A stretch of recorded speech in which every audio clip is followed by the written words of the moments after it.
Buenos días, me llamo Tatiana Valdizón y el día de hoy vamos a realizar una auscultación pulmonar en un paciente adolescente.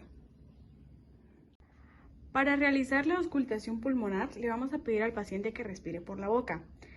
Vamos a rodear la escápula y el paciente tendrá que poner sus manos en los hombros opuestos. Esto para tener una mayor cantidad de pulmón, o sea, poder escuchar mejor los sonidos. Vamos a tener 8 puntos de referencia en la espalda de manera bilateral y tenemos que escuchar los sonidos del pulmón. Procedemos al ruido broncovesicular. Este se encuentra en el tercer cuarto espacio intercostal y se origina en grandes bronquios.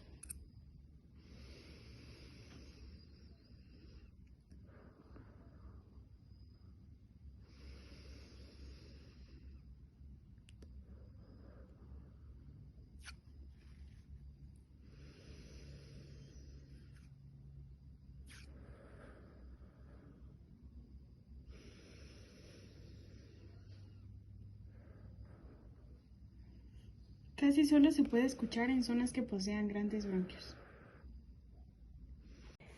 Finalmente llegamos a los murmullos vesiculares y comenzamos a examinar desde abajo hacia arriba y comparamos bilateralmente lo que escuchemos.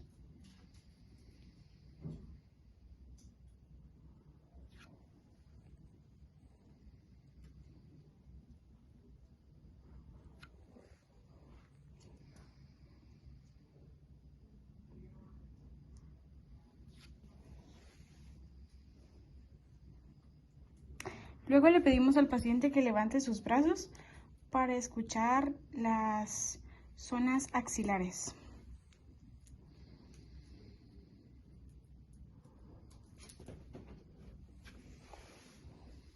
Simultáneamente.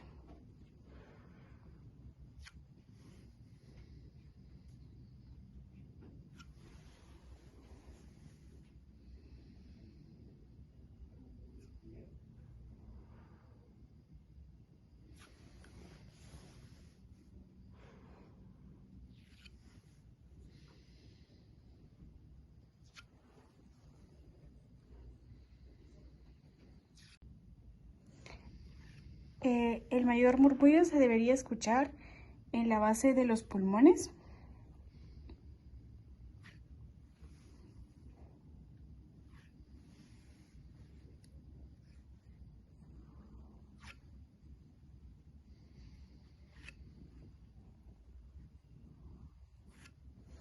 Y este murmullo suele tener una tonalidad baja o suave.